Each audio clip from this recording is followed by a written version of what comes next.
Well,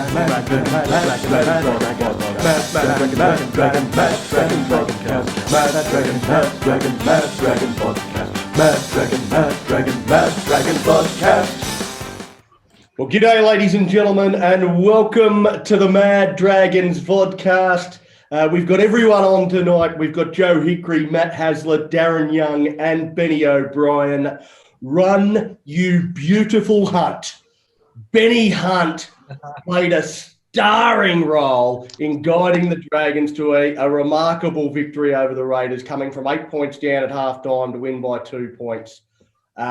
Just a fantastic win, and it's really got us sort of up and about and feeling positive about our season once again after a shock of the week before. But before we get into the game itself, I just wanted to talk about the conditions.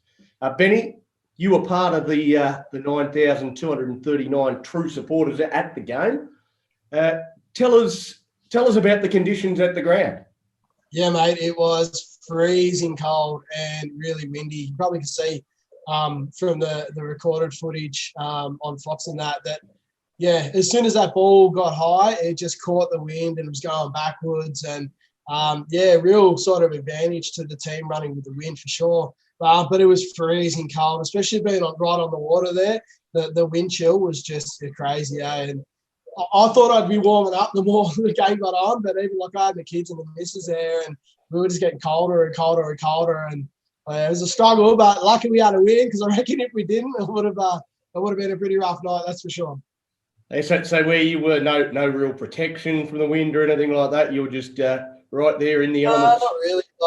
The thing with the grandstands there is they're so tall, so they're very open, you know what I mean? And it's just lucky that it didn't rain. There's a couple of little spits, but nothing sort of major. So, it was a good night overall, but, bloody cold. So I'm actually going to watch us take on Canberra in August down there. So, that's going to be another cold one, I reckon, too. But, I'll be at that game. Yeah, you going? I'm coming up to that game, doing the drive. Yeah. Happy days. We'll catch up for a beer. Fantastic. Well, the conditions, they did play a pivotal role in the outcome of the game, didn't they, Joe? That was the fact that the Dragons used them to their advantage a little better than the Raiders did. That was a big reason why we got the win. Yeah, I was actually surprised that Canberra didn't utilise the win to their advantage in the first half, and they didn't score as many points as they should have. I think they should have scored more points than what they did.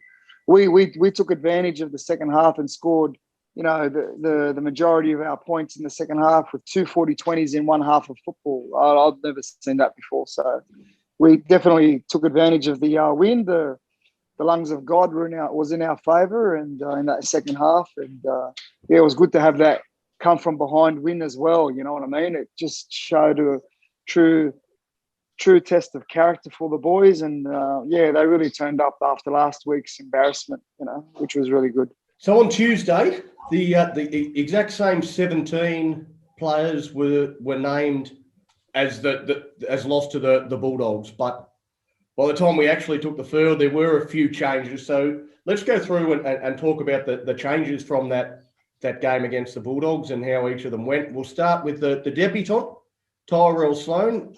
How do you rate his performance at fullback, Matty? I don't think he went too badly, to be honest.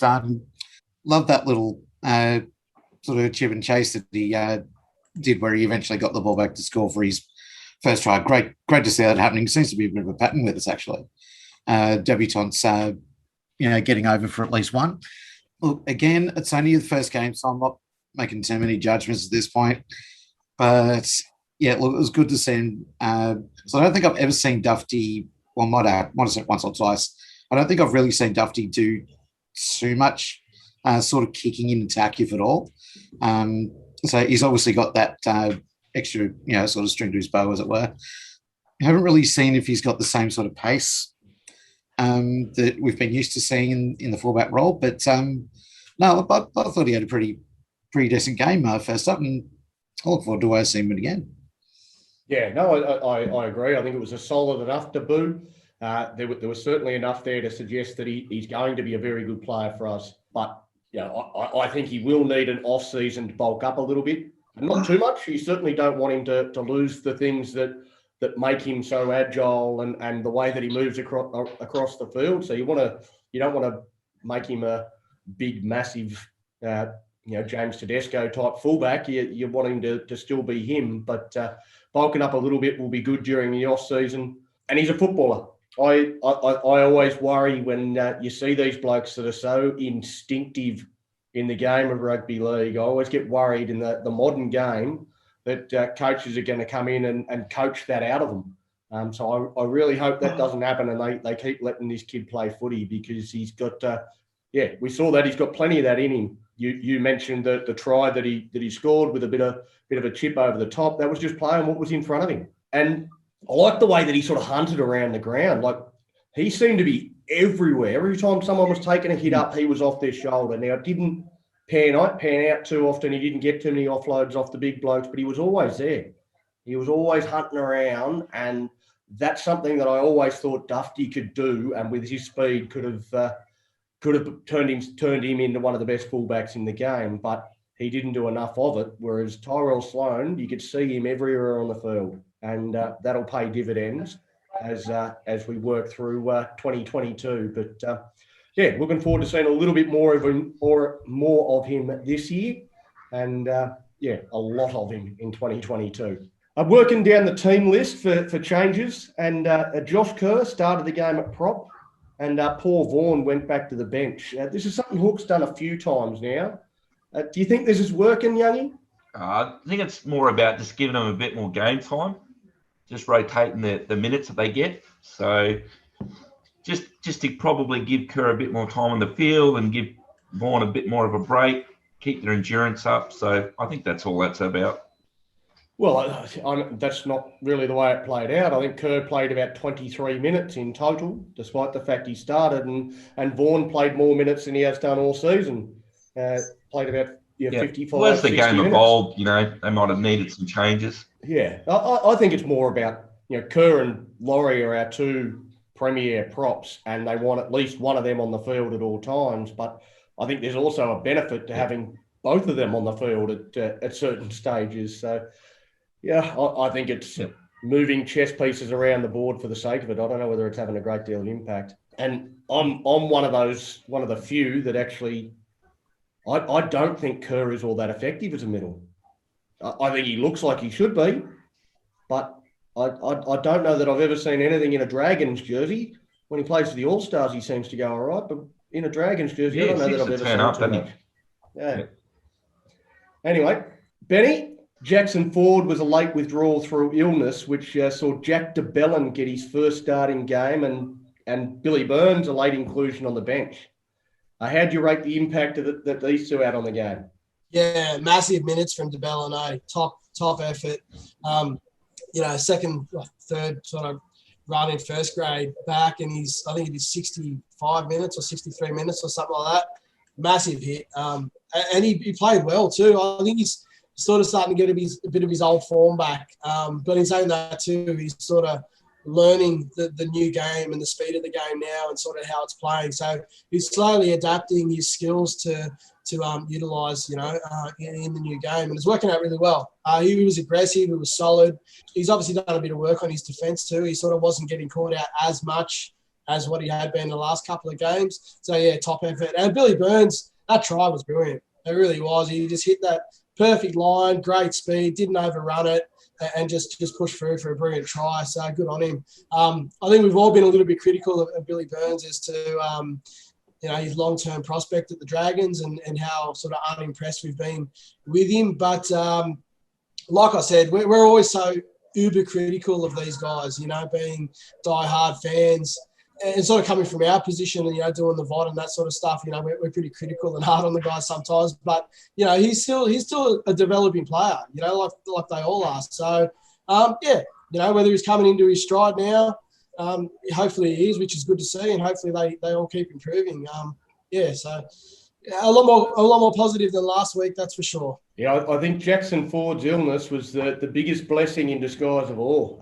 Jack de Belin, for me, that he was outstanding. If Ben Hunt was the best player on the field, the reason he was the best player on the field was because of Jack de Belin. Like De Belin set a platform. He ran more meters than anybody else in the Dragons team. He had an absolutely outstanding game.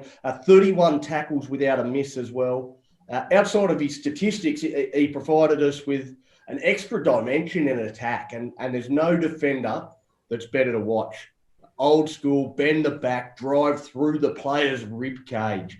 He is an absolute star, and we've really missed him. So it's fantastic to have Jack back and playing his best footy. I don't think we'll see anybody but Jack de Belin starting at lock for the rest of the season. I think he's there now, and he's shown that he's ready to take on that role. As for Burns, I mean, you're right. We have been a bit critical of him. He did have a pretty good game. I thought he had a pretty good game. I'm still a little unsure about his overall work rate, but he scored that fantastic try, ran a great line to score that, and that's not an easy thing to do. And use some good footwork to create some dramas for the opposition at different times as well. My biggest concern with Billy Burns in this game was the fact that I like a bloke to earn his spot back in the team. And last week in reserve grade, he had 13 missed tackles. 13 goals. That's something Chris Sandow would be ashamed of. 13 missed tackles in reserve grade. I mean, that's not something that earns you a spot back in the first grade team. But he came in, he did a good job, and I think Hook actually used him better than he has done in the past. He was playing a bit wider where he can use his footwork. So I think that was another key. I think with Maguire and Firmino coming back, I don't know if he'll make it on the starting bench but who knows? Who knows? Hopefully, he's still got another couple of weeks to prove himself before those boys are back, so we'll see what happens. Well, they're back in the next game, so it's right. Yeah, so both those two will be back, and Zach Lomax as well. So we've got a lot of strength coming back into this team, and some good selection headaches for Hook to have coming off a good. Yeah, we definitely miss Lomax. Lomax's goal kicking, that's going to be crucial. I think the last we need that. It's really hurt us. Norman's been doing all right, but I think he missed 2 last night, and that could have been the difference between a nice cruise home as opposed to the sort of nail biter that we had. Joe, last but not least, the Adam Clune took up a spot on the bench and did not get on the field. What do you make of this move by Hook? I think he was only ever there as a just in case, you know what I mean? Were he going to replace him with a half? There was a nail biter, you know what I mean? It's not like we were cruising ahead or we were behind by a lot of points and we needed some inspiration. What we had out there was working. Our halves were kicking good balls. Even our hooker was finding the line, So where were you going to play him? And as the boys alluded to earlier, too, Sloan. You got a fullback with a kicking game as well. So where was Adam? What role could Adam possibly fill on that night where we were playing well? So he was only a backup, but it was good that he had him there, and I'm glad he's there. And I hope he picks him again, because I think we need Adam Clune in the side somewhere. So Clune over Amon though, mate. Do you think Amon a little stiff to get dropped?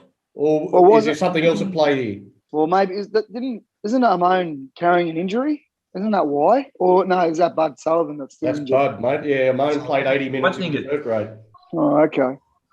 Yeah, well, I don't know, man. Well, he didn't play. He didn't even get 1 minute. Amon, at least when he comes on, he gets 5 minutes or 10 minutes. You know what I mean? So I don't know what to make of it. Maybe he's just giving them an opportunity. Amon has no right to be dropped because Amon hasn't had an opportunity. He's only 5 minutes last week. You know what I mean? So I think there's something else, just more rotation more than anything else. I don't think it's anything against Junior. I just think it's about game time. Like Amon's been coming off the bench the last 3 games, so he hasn't had a lot of minutes. So Hook probably wanted to give him a full run in reserve grade. That's the way I see it. Yeah, that's true. That's what I mean by rotation. And he's taken Clune away and given Amon the opportunity to play 80 minutes in reserve grade. So look, it's like keeping the engine oiled the machinery, keeping it all oiled and running. So everyone's getting game time, no matter what level. They're all getting hand-eye ball coordinations happening. Those kind of skill sets are still being managed and met. So I think it's just a matter of just keeping the oil up the machinery and keep the machinery all oiled up. That's what I reckon. Exactly what Daz has said. Just giving everyone an opportunity to play some football. No, I 100% agree with Youngie there. I think Junior was given the opportunity to play 80 minutes of football. It's very difficult, I think, and I think we've seen it with Cody Ramsey. It's very difficult to push your case to play in a certain position when you're not playing that position. So he's playing out on the wing. That's right. How can he push his case to play at fullback? And Amon the same. That's coming right. on and playing 10 minutes at dummy half in the NRL. Is that going to give him a better opportunity to show what he can do to possibly replace Corey Norman than if he's playing 80 minutes in that position in reserve grade? So, I think you're spot on there, Daz. Benny, you actually saw half of the reserve grade game. Did you take note of Junior Amon at all in halfback in that game and to how he was playing? Yeah, I did, mate. Yeah, I've been following him a bit the last few weeks. Just sort of catching up on highlights on YouTube and all that sort of stuff. So it was actually good to see him in action. And I've expressed before, like I watch a lot of what happens off the ball when I go to a game. And he's good, he's all around the field. He's pointing, he's talking to the players. He looks like he's setting stuff up. He's thinking ahead. And like you were sort of alluding to before, it's hard for him to show what he can really do unless he gets a good crack in first grade, And, like him over Clune, who knows? I think in the context of the game last night, I think Hook was preparing for more of a grind. So having Clune in there would probably work better. And like Norman was looking at possibly being sent off with that, high tackle, even though it was a bullshit tackle. But, like if we lost him, Clune's the perfect person to jump in there. It's going to be a hard grinding game. Whereas, Amon hasn't really proven himself at that level in those conditions. So I think it was the right move. But yeah, Junior Amon, like, again, Bud Sullivan, Junior Amon, like these boys coming through, like the next 2 or 3 years, they're going to be magic to watch. These guys have just got skills. Like, even like if you listeners out there or viewers out there haven't watched their highlight reels, get on YouTube and have a look. Like those boys, like they do some magic stuff, I'm really excited to see what these guys can do in the next sort of couple of years. It's really positive stuff, I think. Yeah, and I've sort of been waiting for a while for other people or other Dragons fans to be able to see these kids coming through. It was the same with Lomax. Like I watched Lomax coming through as a 15-year-old, and it's great that people are now starting to get to see how important he is, how much skill he's got. And we've got so much talent that's coming through the Dragon system at the moment. We have an opportunity to really set a bit of a golden age if we manage the players around these blokes and really build a positive team around these juniors. And we've seen it at other clubs, and I think the Dragons have an opportunity to do the same. I'll double up on you, Benny, just because you actually saw the reserve grade game. But while we're talking about it, a great win by the Dragons in the New South Wales Cup. 2 wins in our last 3 starts. Pretty similar to first grade. Get a try with about 10 minutes to go, got us in front, and then we just held on. How was the atmosphere at the back end of that reserve grade game? Yeah, it was good. It was really good. I think too, like I was alluding to a couple of weeks ago, our reserve grade squad, it's not a bunch of no-names. You know what I mean? There's 5, 6, 7 players in there that the crowd know. So, like someone gets the ball and they recognise, so they're cheering, they're up. One thing that I really liked about it, and I actually watched from behind the goal line for a little bit, and just the talk, like really positive. They're really working with each other, and that's what I like. Like I've said before, you learn a lot by watching what's happening off the football.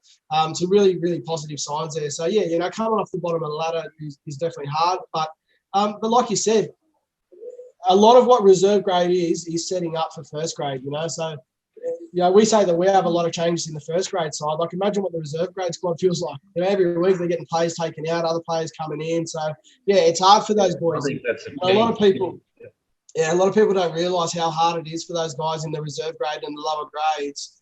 Very rarely are they playing with the same squad, week in, week out. You know what I mean? So, but in saying that too, like, I was at the ground obviously yesterday, and all the first grade footballers and all the reserve grade guys, the Matthews Cup, like, they're all talking to each other. They're all mates. They're all pals. You know what I mean? So, you got 40, 50, 60 players that know each other well and know how they all play and get along. And, it's good to see. So I think it's starting to build a really good culture around the Dragons.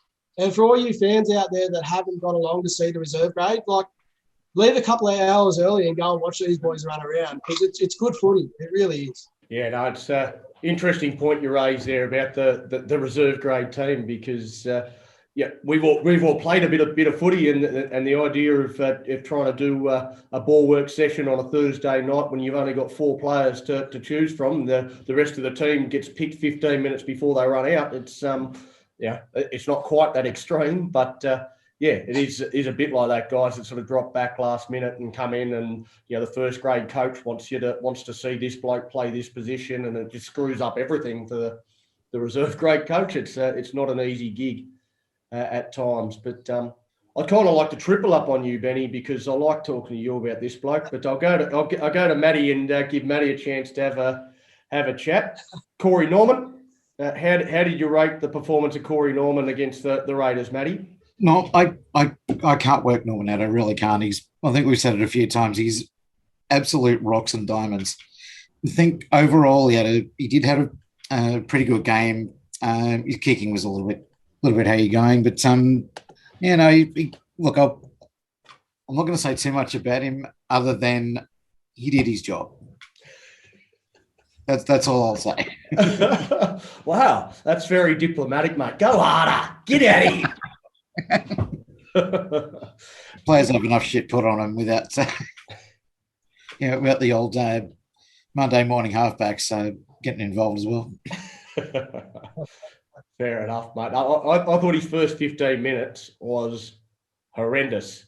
I was watching, and I sort of said it out loud. So this might be the worst game Corey Norman has ever played for the Dragons if he keeps going down this vein. And that'd be saying a lot, because he has had some absolute Barry Crockers in his time wearing the red and white. But I thought he did come good. He actually went pretty well. I mean, you sort of look at what he was able to do after that opening 15 minutes. I thought he kicked reasonably well in that second half.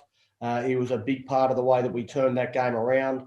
Couple of monster dropouts that played a role as well, the 70-metre dropouts and whatnot, that he gave the last pass for the Sloan try, and of course he scored the match winner. So I don't know that we can be too critical of Normie in this game overall, but it was a very average start with letting in that try, and out of position for kicks in general play. Like, we had a howling breeze in our face, but that didn't excuse some of our options on the last tackle early in that game. So, yeah, but overall, I thought he went all right. The other player I'd like to highlight, and I talked about him at the top of the show, and I'm not sure whose turn it is, but I'll go to you, Youngie. Normie's halves partner, Ben Hunt. Take us through Hunt's game in your eyes. Run, Forrest, run. Don't you love it when he runs with the ball like that? How many metres did he make the other night? It was 130 run metres, I think he had. So that was part of the reason I thought that he had a really good game. He decided to run more than move the ball around.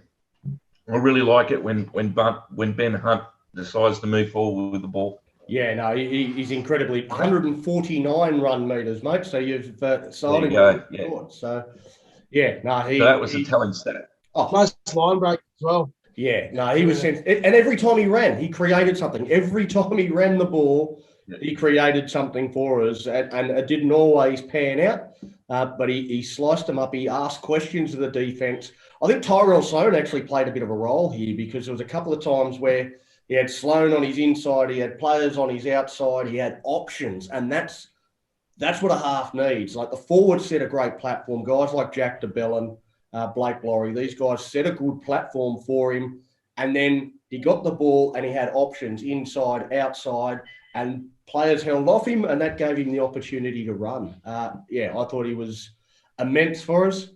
There was one incident that did frustrate me a little bit. The Raiders' second try, I was screaming at him. He missed the tackle badly on Elliot Whitehead. And the bit that pissed me off was not so much the missed tackle, was that after he made the missed tackle, he just sort of laid on the ground.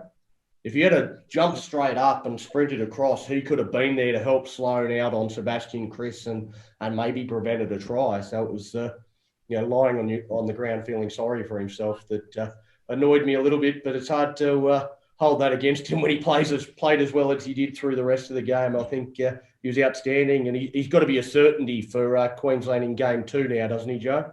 Yeah, unfortunately, yes. Because I hate when our players are playing representative football, prone for injuries, prone for not backing up and all this sort of stuff. So yeah, he's got to be a shoo-in. You'd think so with all their injuries that they've got at the moment, and he's playing really, really good football. You know what I mean? He's not doing too many things wrong. He's a good defender, as the boys alluded to earlier. He's got a good kicking game, good running game. He brings a lot to the table. So yeah, I dare say he's going to be picked quite easily. So and don't be surprised if Queensland have a better second Origin game because of his presence. You know what I mean? I think they'll have a harder game for New South Wales than they did in the first one, with Ben Hunt firing. So, do you agree with that comment? Oh, mate, I think Ben Hunt is at 14 and coming on and playing dummy half. I think he's very, very dangerous at dummy half, and he will straighten the Queenslanders up, and he'll give them a bit more than Brimson, who's a fullback who went into dummy half and passed the ball but didn't know what the hell he was doing.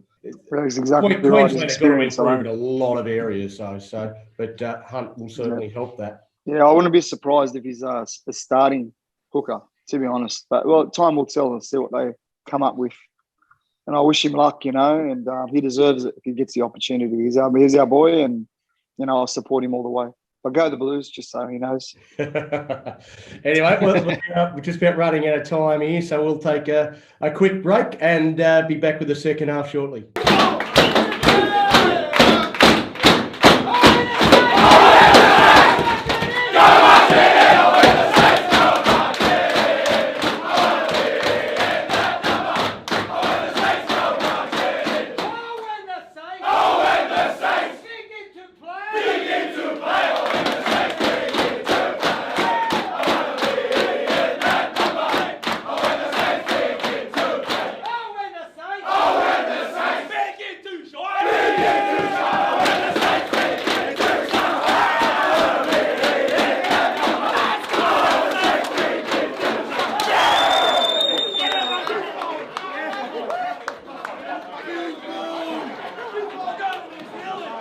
G'day, ladies and gentlemen, and welcome back to the Mad Dragons vodcast. We're into the second half of the show.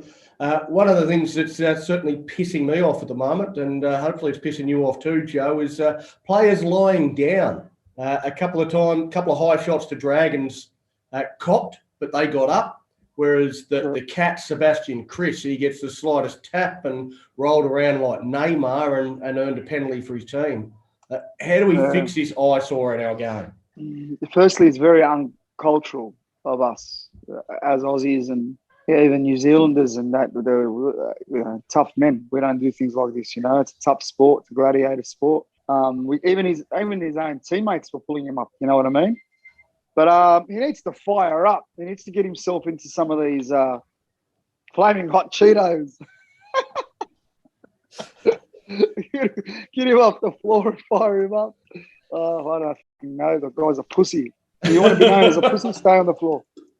That's what I mean. Catch the comment there. That's hopefully show sponsor Cheetos. So jump on board Cheetos if you want to have more great content like this going out to tens of people. Yeah, Youngie, I understand you've got some breaking news here. The Origin teams are just starting to filter through. Breaking. Yeah, I'm just looking at it now. So the Blues team's been announced. Dale Finnegan's in. Angus Crichton is in.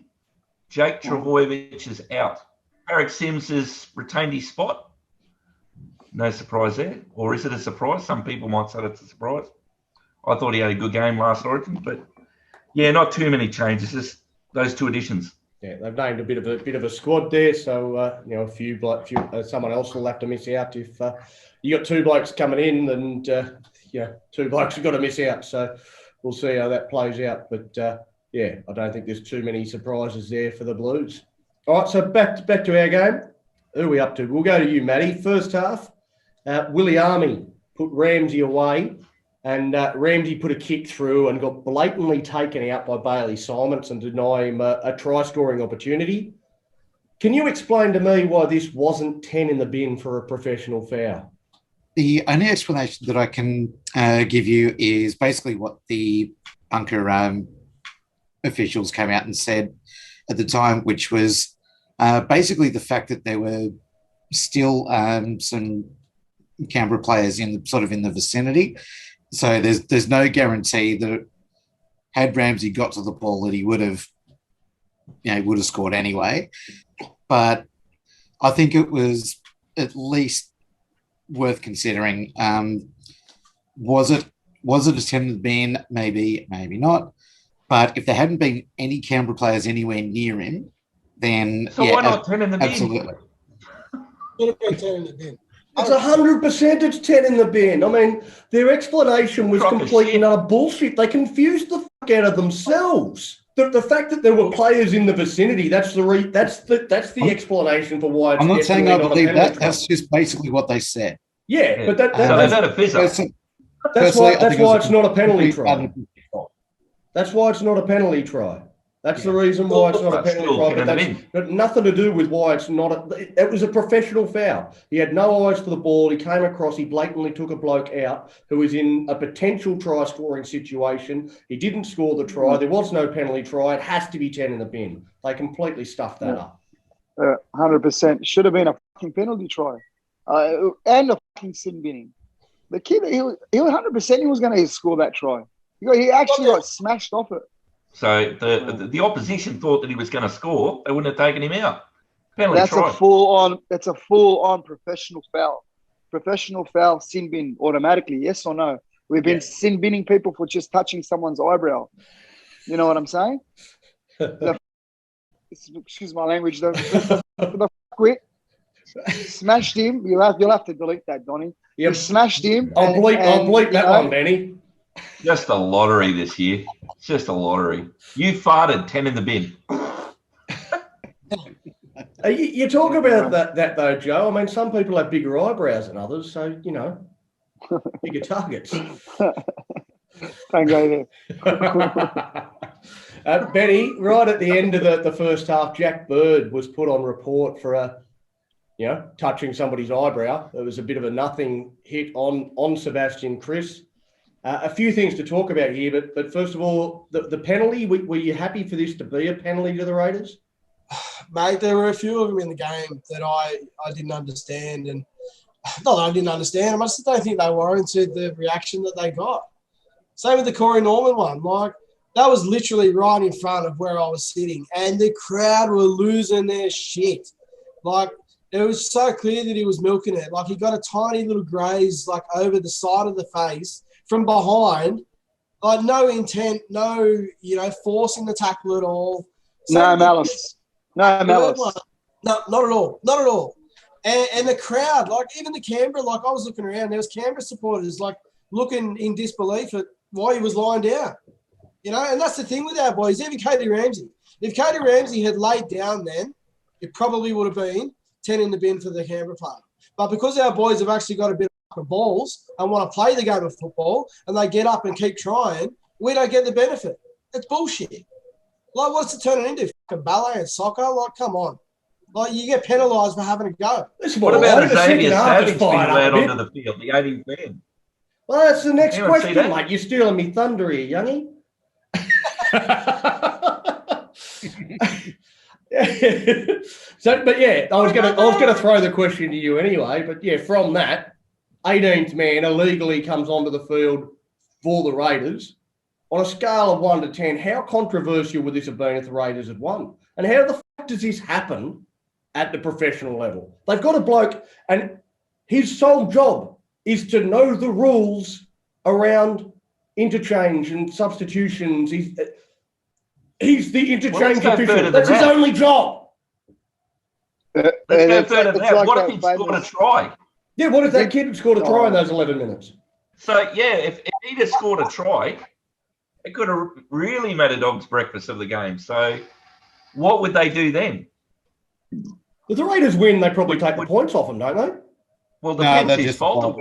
They're saying it was the ref's fault for letting him on, but, I mean, I don't know. Referee Bunker, the other dude, it's still an official problem. Like, the officials fucked up. Because from the referee down to the bunker, down to the guys on the sideline holding those fucking tickets up and for all the substitutions and everything, they're all officials.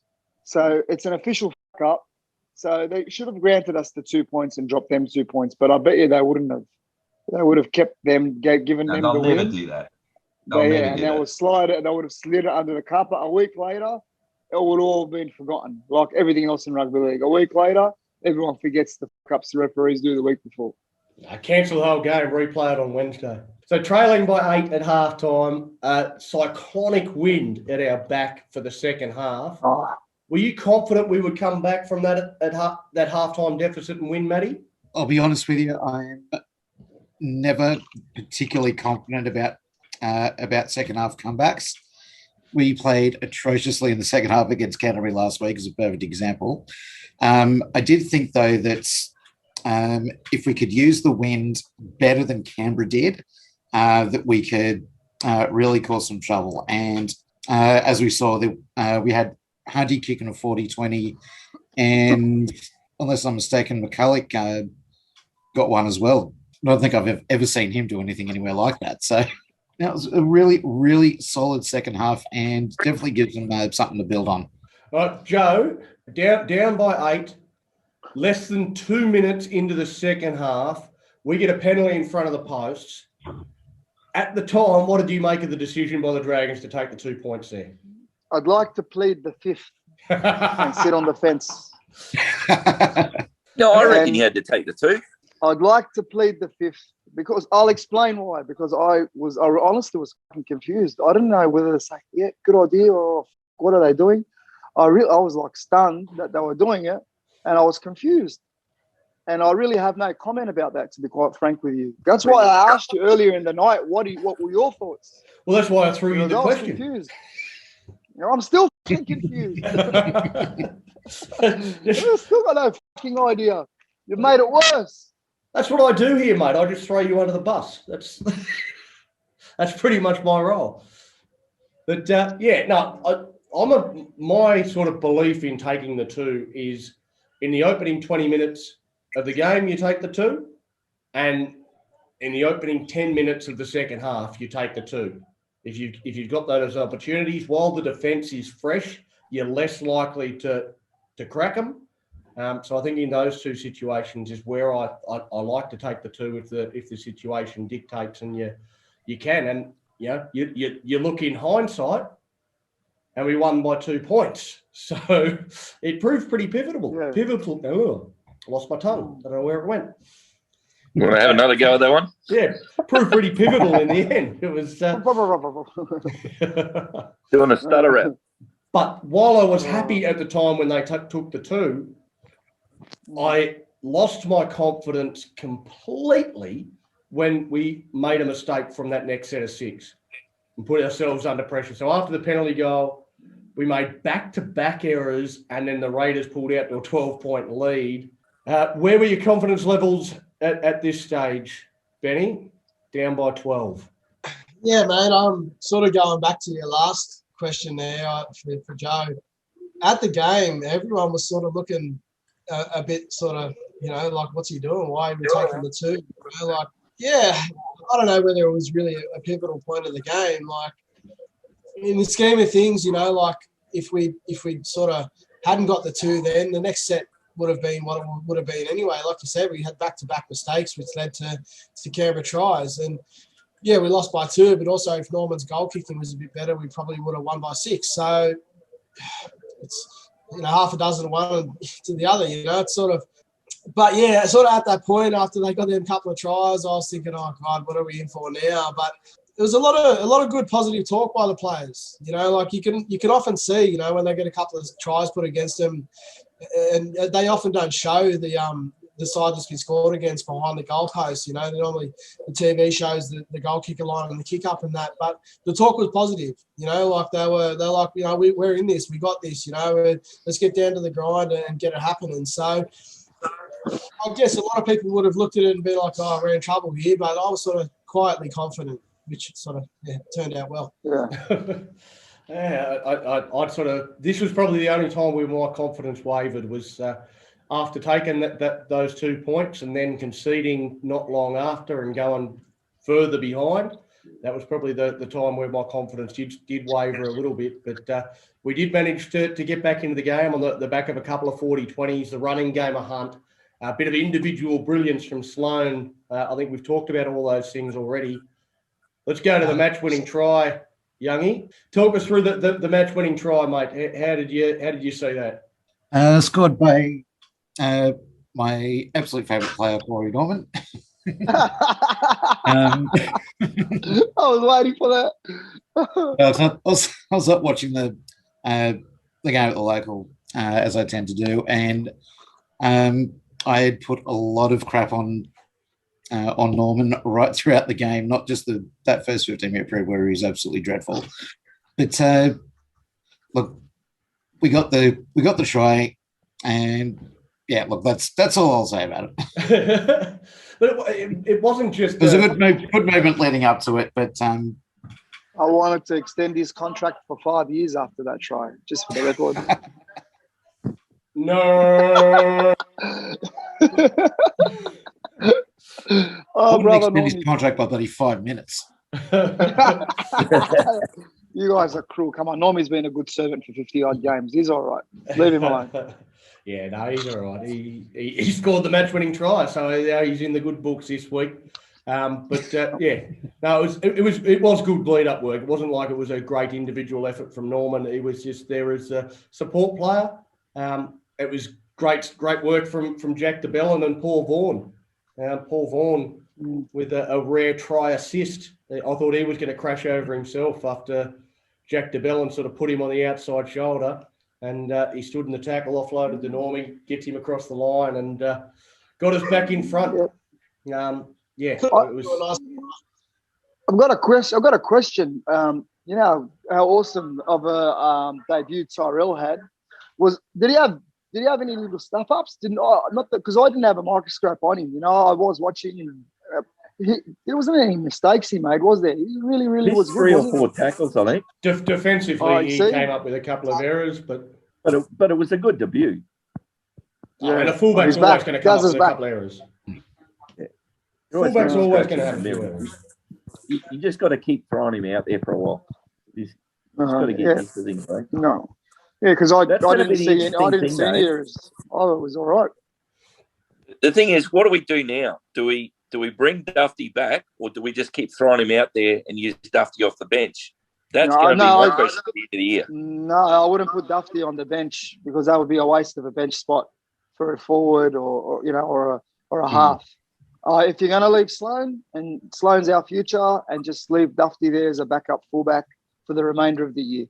If but this 10, kid's doing his 15 job, minutes into the end of the half, you bring Dufty on when you've got tired forwards and let him sort of run into the ruck.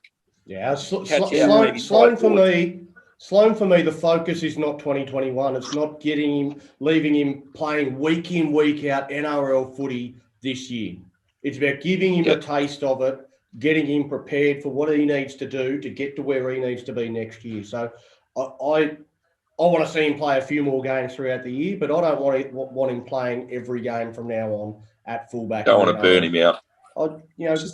Go back up and down in around the reserve grade team. Let Dufty finish out the year.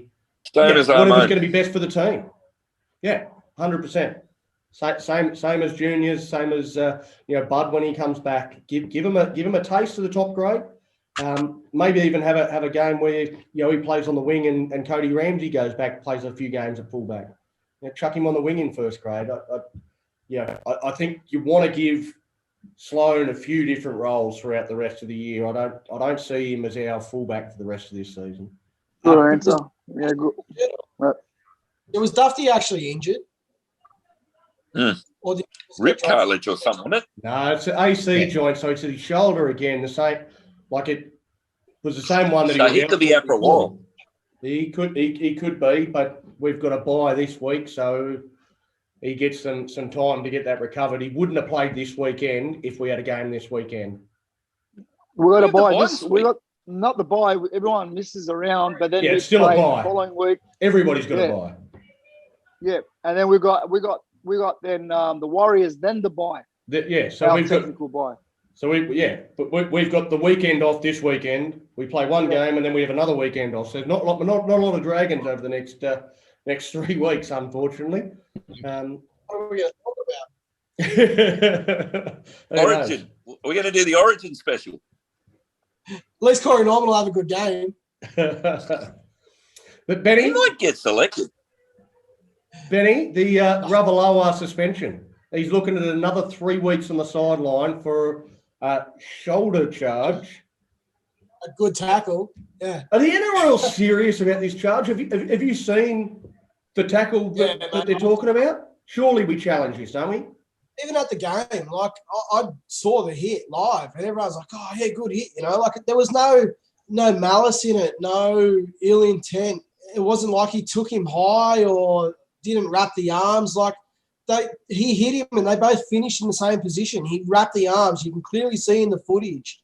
Like he hit him around the ribs, wrapped the arms, drove him hard.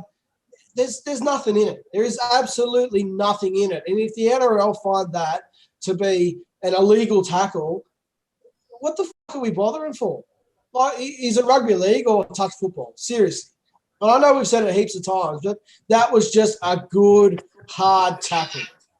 Like, if you can't hit him high, you can't hit him low. Where are you meant to hit him? With the LP bow.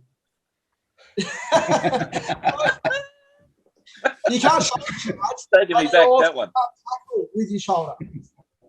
What are you meant to do? Mate, I tell you, this one's very different to the other two. This one, he had his arms wrapped up around them. Like he came up, he hit the shoulder first, but his arms were wrapped around, his head was to the side. It was a beautiful tackle. Like, what the hell was the bunker and the match review committee looking at when they decided to charge him? Like, I'll be really disappointed if the club doesn't challenge this because there was nothing wrong with that tackle. 4 or 5 weeks because of his past discretions. Yeah. Well, I think it's 4 Did he weeks. get a second charge though as well? No, I think there was a tackle where it was him and DeBellin that was under question, but the commentary was saying DeBellin, but it may have been Ravalawa as well. No, it was Bird, not DeBellin, Bird. So Bird, I think, got a fine. So Bird got fines. There was 2 fines. There was Burns, and there was Jack Bird. Both of them got fines. Oh, did Burns get a fine for headbutting Tarpany's shoulder, did he? That's the one. Yeah. But like, I've been saying that too, like the Ravalawa one. How many tackles in Origin did you see exactly like that? That had no penalties, nothing got pulled up, just good hard football. Mate, wasn't refereed differently. Just make sure you listen to the NRL's propaganda machine. Wasn't refereed differently. No. I reckon they'll challenge it. Because should 100%. If they challenge it and lose, he gets 4 weeks. If they don't, he gets 3. So they're going to be without him for a while. And given what it was, I reckon they'll challenge it. Got to challenge it. Absolute bollocks. Something a little bit different that we haven't really talked about on the vodcast before is NRLW. Word coming out that Jess Surgis is set to sign with the Roosters. With new teams coming into the competition, there will be more competition for the top players. But surely Jess Surgis is priority number 1, isn't she, Joe?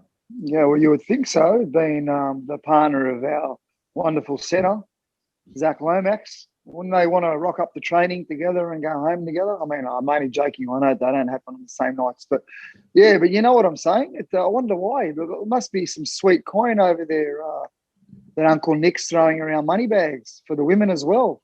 Oh, yeah. Ka-ching. Uncle Nick wants something. Uncle Nick gets something. This gets that salary cap shigarata like this. He's a dodgy prick.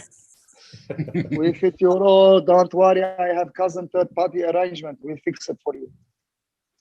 So, Matty, I'll give her a new that's Dragons. I got an 89 laser at the back I can hook her up with. vintage, mate. Yeah. Yeah, maybe. Hey, that'll be worth good money one day. You watch. What do you mean one day? What more would a woman want? Then an 89 laser. Yeah. Black Lomax. If women don't want that, I don't understand women. So yeah, we talked, Matty, about the interesting period coming up. We got what's effectively a bye next week, then the Warriors, followed by another bye. If we do beat the Warriors, does that count as 4 in a row for the Dragons, mate? I've got doubts that we'll get the chocolates against the bye, to be perfectly honest with you, the way we played last week against bloody Canterbury. Yeah. We're roulette wheel at the moment. But look, I've got one red eye and one white eye, so I'd say, yep, absolutely. Counts as 4 in a row. That's when we start our charge for the finals. And all right, we'll go in. We've got a few minutes to get through to the end. Joe, just head into your last thoughts, either about this game or about the game coming up against the Warriors. The game that we played this week, I'm happy with because we grinded a from behind win. So that was what, we were able to pull a win out of our hats. And that was really, really good. So yeah, we are playing at the Central Coast, the Warriors in a fortnight's time. So look, I'll probably go up for that game. I like it up there. Now, as far as that game is concerned, I'm never confident anymore. I'm not going to say, yep, that's a sure thing. We lost to the Bulldogs, so there's no more sure things for the remaining 10 rounds, 9 rounds. And I'm scared. Every week I'm scared. So whether we'll make it into the 8 or not, we just got to hope that the couple of teams below the 8 keep losing as many games as we do, and we should be right. That's all I'm thinking. Yeah, I mean, at the end of the day, where we're sitting at the moment, our fate's in our own hands. We've got some tough games coming up. We have to win the games that we should win, and the game against the Warriors is a game that we should win. So, yeah, I think if we keep winning, we make the 8. Simple as that. Youngie, your last thoughts, mate? Just on that, I think I was working it out today. I think you actually have to finish on about 28 or 30 points to make the finals. With a bye, I think we need to win another 5 games. So out of how many?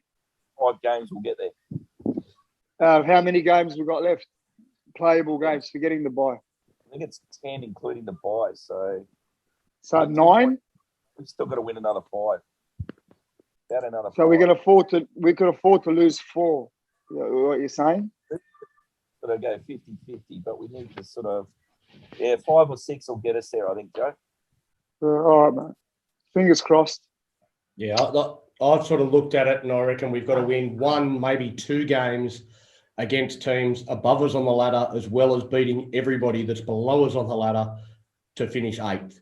So it's probably, you'd say odds against us making the 8 at the moment, but we do tend to play better against teams that are above us on the ladder. So, maybe we'll finish stronger than we think. Matty, your last thoughts, mate? yeah, look, we've definitely got a few games that we absolutely do need to win. Just having a look at the draw after the Warriors, we've got Manly, Titans, Bunnies, and Raiders as our next 4. Maybe Titans and Raiders. We might win those 2. Well, we've got a good record against Manly too, so. But Tommy Turbo back. The Titans have given us the shits as well in recent years. So, well, Titans should have beaten Manly today. I couldn't believe the final score in that game when I saw it. I was like, it must have been. But what it basically comes down to is, I think, don't we play the Panthers as last round, or is it the No, we've got Panthers, Roosters, Cowboys, Bunnies to finish. So that's a tough last 4. and tough. Yeah, so look, Well, the Yeah, Cowboys right. will be the one the Cowboys will be the one that will make us or break us for the 8 because they're the ones that are buying for an 8 spot position as well. You know what I mean? Well, there's So it'll there's be that between one, us and them. That could be the round. I still think it could come down to the last round where we might need to beat South to make it. So, yeah, a lot of footy to be played between now and then, though, I reckon. Benny, your last thoughts, mate? Yeah, no, good effort by the boys against the Raiders. Yeah, I think some positive signs, especially with the young fellas coming through, like we were talking about. The rest of the season, like, in all honesty, if we all went back to the first game of the season and gave our predictions for how we'd be sitting at the end, none of us would have been tipping us for the 8. You know what I mean? So I think we're in a good spot. And this year, it's a building year. You know, Hook's just come in. He's making changes. We've had a lot of player movements. Next year and the year after is what we're setting up for. So this year, if we can remain relatively injury-free towards the back end of the season, I think we're in a good spot. Whether we finish in the 8 or not, mate, I don't really care. I'd love to see us get in, but in all honesty, if we make the finals, I don't think we'll be getting too far anyway. So, but yeah, like you said, a lot of good footy to be played between now and then. So, yeah, looking forward to weeks. Yeah, we need to say suspension free as well. Yeah. With the game as it is now, who knows? Well, the game against Manly as well is, I think that's 2 days after the last Origin game. So there's a good chance Turbo won't be playing. Yeah, well, that's the same too. But, you know, we've got Sims and potentially Benny Hunt, depending on what happens with the third game. So I think we can cope better without them than they can go without Turbo. But even look at Penrith, you know, Penrith got smacked when they had all their Origin players out. So towards that tail end of the season, who knows? Like Matty was saying, with the suspensions these days, who knows? Like your tail end of the season, Penrith or Roosters or any of those sort of teams pick up a couple of suspensions, it's anybody's game. So, and that's the same too into the final series. What's going to happen then? We're only thinking about the general season. Like in the finals, a couple of players get 10 in the bin or sent off. Who knows what can happen? It could be anyone's game. So I think it's going to be an exciting final series in that regard. Whether the Dragons are there or not, who knows? But, yeah, it's turning into a really interesting season of footy, that's for sure. Yeah, I think there's still plenty of reasons for Dragons fans to be positive heading into the back half of the season. I mean, we're coming into a bit of a break period where we're going to have some time off. That's going to allow us to get our players back in, get them fit and ready to fire. I know we've got some tough games, but Torrell Fuamano, Zach Lomax, Josh Maguire, they should all be back for the Warriors game. Matt Duffy potentially as well. We've got these young blokes getting more and more minutes, getting more and more confident and comfortable playing in the top grade. I don't see any reason why we can't go on and perform better. Yes, we've got some harder teams to take on, and that's going to make things difficult. And you know, we're going to have to beat a couple of them in order to just to make the 8. I think we can compete with those teams. So I think there's plenty for Dragons fans to be positive about as we head in towards the back half of the season. Warriors up next. We got a bye next round as we head into State of Origin. Go the Blues and go the Dragons.